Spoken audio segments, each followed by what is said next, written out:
ಸ್ವಾಭಿಮಾನಿ ನ್ಯೂಸ್ಗೆ ಸ್ವಾಗತ. ಇಂದಿನ ಪ್ರಮುಖ ಸುದ್ದಿಗಳು. ಈ ದೇಶಕ್ಕೆ ಮೀಸಲಾತಿ ಜನಕ ಯಾರಾದರೂ ಇದ್ದರೆ ಅವರು ಛತ್ರಪತಿ ರಾಜಾ ಸಾಹು ಮಹಾರಾಜ್. ನಮ್ಮ ಸಮಾಜದ ಏಕೈಕ ನಾಯಕ. ಮೊಟ್ಟ ಮೊದಲ ಬಾರಿಗೆ ಅತ್ಯಂತ ಹಿಂದುಳಿದ ಸಮಾಜಗಳಿಗೆ ಮೀಸಲಾತಿಯನ್ನು ಕಲ್ಪಿಸಿದವರು. ಆದರೆ ನಮ್ಮ ಸಮಾಜ ಇಂದು ಮೀಸಲಾತಿಯಿಂದ ವಂಚಿತವಾಗಿದೆ ಎಂದು ಕರ್ನಾಟಕ ರಾಜ್ಯ ಮರಾಠ ಸಮುದಾಯದ ಅಭಿವೃದ್ಧಿ ನಿಗಮದ ಅಧ್ಯಕ್ಷ GH ಮರಿಯೋಜಿರಾವ್ ಹೇಳಿದರು.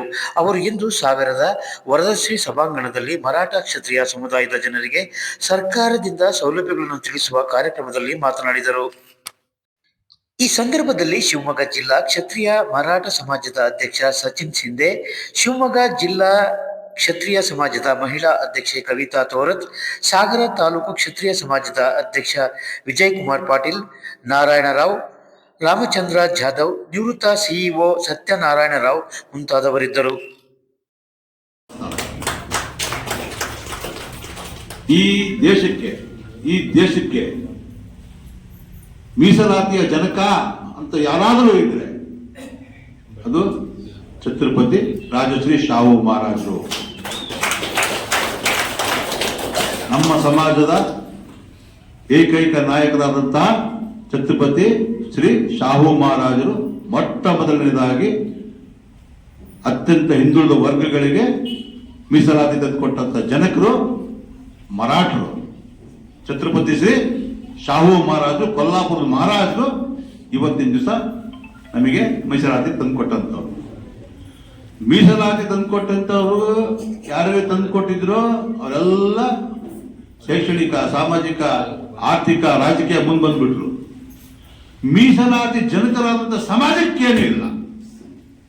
ಎಂತ ದುರ್ದೈವ ನೋಡಿ. ನಾವು ಸಮಾಜದವರು ನಾವು ಮೀಸಲಾತಿ ತಂದು ಮೀಸಲಾತಿಯಲ್ಲಿ ಇರ್ತಕ್ಕಂಥ ಎಲ್ಲಾ ಸಮಾಜಗಳನ್ನ ನಾವು ಮುನ್ನೆಲೆ ತಂದ್ವಿ. ತಂದಂತವ್ರಿಗೆ ಇವತ್ತು ನೀವು ಮುನ್ನೆಲೆ ಇಲ್ಲ. ಈ ರೀತಿಯಾದಂತ ಒಂದು ತುಳಿತಕ್ಕೊಳಗಾಗಿದ್ದೀವಿ. ಅವರ ನೆನಪಿಗೋಸ್ಕರ ಅವರಿಗೆ ಲಂಡನ್ಗೆ ಕಳಿಸಲಿಕ್ಕೆ ಸಹಾಯ ಮಾಡಿದ್ರು. ಅದಕ್ಕೋಸ್ಕರ ಅವ್ರನ್ನ ನಾವು ರಾಜಶ್ರೀ ಶಾಹು ಮಹಾರಾಜ್ ಹೆಸರನ್ನು ಇಟ್ಟಿದ್ದೀವಿ. ಇನ್ನು ಮರಾಠ ಮಿಲಿಟರಿ ಹೋಟ್ಲು ನಮ್ಮ ಆದಷ್ಟು ಅದು ನಮ್ಮ ಸಮಾಜದ ಒಂದು ಭರವಸೆಯಿಂದ ಮುಂದೆ ನಾವು ಕೂಡ ಈ ಕಮಿಟಿಯಲ್ಲಿ ಜವಾಬ್ದಾರಿಯಿಂದ ಕೆಲಸಗಳನ್ನ ನಾವು ಮಾಡ್ತಾ ಬಂದ್ವಿ ಇಲ್ಲಿವರೆಗೆ.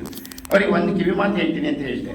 ಏನಂತ ಹೇಳಿದ್ರೆ, ಜಿಲ್ಲಾ ಕಮಿಟಿ ಮಾಡಬೇಕಾದ್ರೆ ನೀವು ಪ್ರತಿಯೊಂದು ತಾಲೂಕಿನ ಕಮಿಟಿಯ ಒಂದು 2 ಜನನಾದರೂ ನೀವು ನಿರ್ದೇಶಕನಾಗಿ ತಗೊಳ್ಳಿ ಅಂತ ನಾನು ಇದನ್ನು ಅವರಿಗೆ ಹಲವಾರು ಬಾರಿ ಹೇಳಿದೆ. ಯಾಕೋ ಅವರು ಇದನ್ನು ಕೂಡ ಜಾರಿಗೆ ತರಲಿಲ್ಲ. ಇನ್ನು ಮುಂದೆ ಹೋದ ನಂತರದಲ್ಲಿ ಇದನ್ನು ಜಾರಿಗೆ ತರ್ತಾರೆ ಅಂತೇಳಿ ನಾನು ಭರವಸೆ ಇಟ್ಕೊಂಡಿರ್ತೀನಿ ಸ್ನೇಹಿತರೆ. ಯಾಕಂತ ಹೇಳಿದರೆ ಜಿಲ್ಲೆಯಲ್ಲಿ ಏನು ನಡೀತದೆ ನಮಗೆ ಗೊತ್ತಿರಲ್ಲ. ಸ್ಟೇಟಸಲ್ಲಿ ಹಾಕ್ತಾರೆ, ವಾಟ್ಸಪ್ ಗ್ರೂಪ್ಗಳಲ್ಲಿ ಹಾಕ್ತಾರೆ. ಎಷ್ಟು ಜನ ಅದನ್ನು ನೋಡ್ತಾರೆ ಗೊತ್ತಿಲ್ಲ.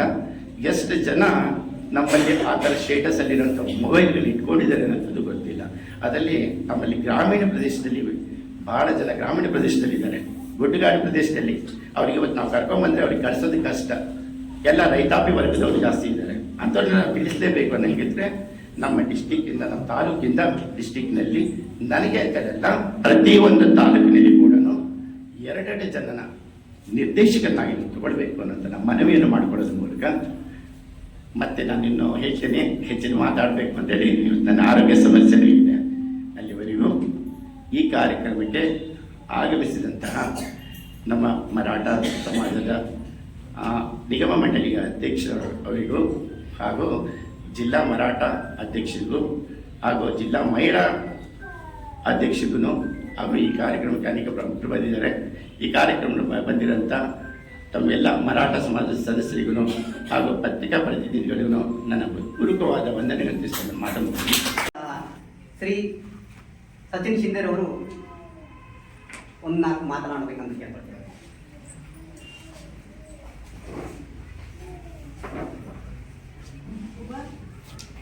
ನಮಸ್ಕಾರ ಬಂಧುಗಳೇ. ಅವ್ರು ಇಮ್ಯುನಿಟಿ ಸರ್ 2006 ಬಂದಿದೆ ಸಾರ್ ಅಂತ ಹೆಣ್ಮಕ್ಳ ಎಚ್ಚರಿಕೆಂಬಿಟ್ಟು ಎಷ್ಟು ಬೇಗ ಬರೋ 1 ಲೀಟರ್ಗೆ ಅನ್ಕೊಂಡೆ ನಾನು. ಆಮೇಲೆ ನಾನು MD ಅವ್ರಿಗೆ ಹೇಳಿದೆ, ನನಗೆ ಅನಿಸುತ್ತೆ ಇದ್ದೀರಾ ಬಟ್ ಇನ್ನು ಅರ್ಜಿನೇ ಬಂದಿರಲಿಲ್ಲಲ್ಲ ಅಂತ ಹೇಳಿದೆ. ಅದು ಹೇಗೆ ಒಂದು 3-4 ವಾರದಲ್ಲಿ 2,000 ಹೆಚ್ಚಿಗೆ ಆಯಿತು ಅಂತಂದ್ರೆ 8ನೇದು ಸ್ವತಂತ್ರ ಅಮೃತ ಮಹೋತ್ಸವದ ಮುನ್ನಡೆ, 9ನೇದು ಹೆಣ್ಣು ಮಕ್ಕಳ ಸಬಲೀಕರಣಕ್ಕೋಸ್ಕರ ಹೊಲಿಗೆ ಯಂತ್ರಗಳನ್ನು ಇವತ್ತು ದಿವಸ ನಾವು ಸರ್ಕಾರದ ವತಿಯಿಂದ ಇವತ್ತು ನಾವು ನಮ್ಮ ಸಮಾಜಕ್ಕೆ ಕೊಡ್ತಾ ಇದ್ದೀವಿ. ಇವತ್ತು ನಿಜವಾಗಲೂ ಕೂಡ ಅದು ಸರ್ಕಾರದ ಅತ್ಯಂತ ಮಹತ್ವದ ಒಂದು ಯೋಜನೆ ಆಗಿದೆ. ಇದನ್ನು ನಾವು ಪ್ರತಿ ಕಟ್ಟಕಡೆಗೆ ಒಬ್ಬ ಬಡ ಮರಾಠರಿಗೆ ತಲುಪಿಸಲಿಕ್ಕೋಸ್ಕರ ಇವತ್ತು ದಿವಸ ನಾವು ಸಾಗರ ತಾಲೂಕಿಗೆ ಬಂದಿದ್ದೇನೆ. ಅದೇ ರೀತಿ ನಿನ್ನೆ ಕೂಡ ನಾನು ಭದ್ರಾವತಿ, ಶಿವಮೊಗ್ಗ, ಹೊಳೆಹೊನ್ನೂರು ಕ್ಷೇತ್ರಗಳು ಕೂಡ ನಾನು ಎಲ್ಲ ತಾಲೂಕಾ ಟೂರ್ಗಳು ಮಾಡ್ತಾ ಇದ್ದೀನಿ. ಇವತ್ತು ಅದೇ ರೀತಿ ಇವತ್ತು ಕೂಡ ನಾನು ತಾಲೂಕಾ ಟೂರ್ಗಳು ಮಾಡಿ ಮೊಟ್ಟ ಮೊದಲನೇದ ಬಾರಿಗೆ ಇಡೀ ಶಿವಮೊಗ್ಗ ಜಿಲ್ಲೆಯೊಳಗೆ ಏನು ಇವತ್ತು ದಿವಸ ನಮ್ಮ ನಿಗಮ ಆಗಿ 3 ವರ್ಷ ಕಳೆದು 4ನೇ ವರ್ಷ ಪಾದಾರ್ಪಣೆ ಮಾಡಿದ ಸಂದರ್ಭದಲ್ಲಿ ನಾನೀಗ ನಿಗಮದ ಅಧ್ಯಕ್ಷನಾಗಿ 3 ತಿಂಗಳಾಗಿದೆ. ಈ 3 ತಿಂಗಳ ಕಳೆದ ನಂತರ ಎಲ್ಲ ತಾಲೂಕುಗಳು ಟೂರ್ ಮಾಡಿಕೊಂಡು ಇವತ್ತೆಲ್ಲರಿಗೂ ನಮ್ಮ ಸಮಾಜಕ್ಕೆ ಇದನ್ನು ತಲುಪಿಸ್ತಾ ಇದ್ದೀವಿ. ಹಾಗಾಗಿ ಏನು ಇವತ್ತು ಸರ್ಕಾರ ಈ ಯೋಜನೆಗಳು ಕೊಟ್ಟಿದೆ ಅದನ್ನು ನಮ್ಮ ಸಮಾಜವು ಉಪಯೋಗ ತೆಗೆದುಕೊಂಡು ಆರ್ಥಿಕವಾಗಿ, ಶೈಕ್ಷಣಿಕವಾಗಿ, ಸಾಮಾಜಿಕವಾಗಿ ಮತ್ತು ರಾಜಕೀಯವಾಗಿ ಮುಂದೆ ಬರಲಿಕ್ಕೆ ನಾವು ಇದನ್ನು ಪ್ರೇರಣೆ ಕೊಡ್ತಾ ಇದ್ದೇವೆ. ಇದರ ಜೊತೆಗೆ ಮುಂದಿನ ದಿನಗಳಲ್ಲಿ ನಾವು ಶಿವಮೊಗ್ಗ ಜಿಲ್ಲಾ ಮರಾಠ ಸ್ವಾಭಿಮಾನಿ ಮರಾಠ ಸಮಾವೇಶವನ್ನು ಕೂಡ ಇವತ್ತು ದಿವಸ ನಾವು ಮಾಡ್ತಾ ಇದ್ದೀವಿ. ಹಾಗಾಗಿ ಜಿಲ್ಲಾ ಸಮಾವೇಶಕ್ಕೆ, ಸ್ವಾಭಿಮಾನಿ ಮರಾಠ ಸಮಾವೇಶಕ್ಕೆ ಹೆಚ್ಚಿನ ಸಮಾಜ ಬಾಂಧವರು ಭಾಗವಹಿಸಬೇಕು ಅಂತ ಕೂಡ ನಾನು ಇವತ್ತಿನ ದಿವಸ ನಾನು ಮನವಿ ಮಾಡಿದ್ದೀನಿ. ಅದಕ್ಕೆ ನಮ್ಮ ಸಾಗರದ ತಾಲೂಕಿನ ಅಧ್ಯಕ್ಷರಾದಂಥ ವಿಜಯಕುಮಾರ್ ಅವರು ಅತ್ಯಂತ ಹೆಮ್ಮೆಯಿಂದ, ಪ್ರೀತಿಯಿಂದ, ವಿಶ್ವಾಸದಿಂದ ಹಾಗೂ ನಿಜವಾಗಲೂ ಕೂಡ ನಮ್ಮ ತಾಲೂಕಿಗೆ ತಾವು ಬಂದು ಇಷ್ಟೊಂದು ತಾವು ಹೇಳಿದ ಮೇಲೆ ನಾವು ಖಂಡಿತವಾಗಿ ನಾವು ಸಾವಿರಾರು ಸಂಖ್ಯೆಯಲ್ಲಿ ಇದನ್ನು ನಾನು ಸಾಗರ ತಾಲೂಕಿನ ಕರ್ಕೊಂಡ್ಬರ್ತೀನಿ ಅಂತಕ್ಕಂಥ ವಿಚಾರವನ್ನು ಇವತ್ತು ವಿಜಯಕುಮಾರ್ ಅವರು ನನಗೆ ಹೇಳಿದ್ದಾರೆ. ಹಾಗಾಗಿ ಮೊಟ್ಟ ಮೊದಲ ನಿಗಮದ ವತಿಯಿಂದ ನನ್ನ ವೈಯಕ್ತಿಕವಾಗಿ ನಮ್ಮ ಕಾಂಗ್ರೆಸ್ ಪಕ್ಷದ ಸಲುವಾಗಿ ಪರವಾಗಿ ಅವರಿಗೆ ನಾವು ಉತ್ಪೂರ್ಣವಾದಂಥ ಒಂದು ವಂದನೆಗಳನ್ನ ನಾನು ತಿಳಿಸಲಿಕ್ಕೆ ಬಯಸ್ತಾ ಇದ್ದೀನಿ.